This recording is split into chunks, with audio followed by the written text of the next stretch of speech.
مشکیزوں کا پانی، 7 مشکیزوں کا پانی بخاری مسلم میں آتا ہے کہ ڈالا گیا بخار کو ٹھنڈا کرنے کے لیے۔ بعض بخار جو ہے پانی سے ٹھنڈے ہو جاتے ہیں، ہر بخار کے اندر پانی جو ہے وہ فائدہ مند نہیں ہوتا، لیکن بعض بخار میں فائدہ مند ہو جاتا ہے۔ تو پانی ڈالا گیا تاکہ بخار کا اثر کم ہو۔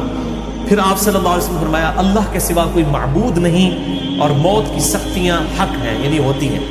پھر آپ صلی اللہ علیہ وسلم نے دست مبارک یوں آسمان کی طرف بلند کیا اور کہا اللہم الرفیق الاعلی، اللہم الرفیق الاعلی، اور یہی بات کرتے رہے۔ اور سیدہ عائشہ کہتی ہیں پھر آپ صلی اللہ علیہ وسلم کے ہاتھ مبارک نیچے تشریف لے آئے اور آپ صلی اللہ علیہ وسلم دنیا سے تشریف لے گئے۔ انا للہ و انا الیہ راجعون۔ اور بخاری میں 4451 نمبر حدیث ہے، اسی میں الفاظ ہیں۔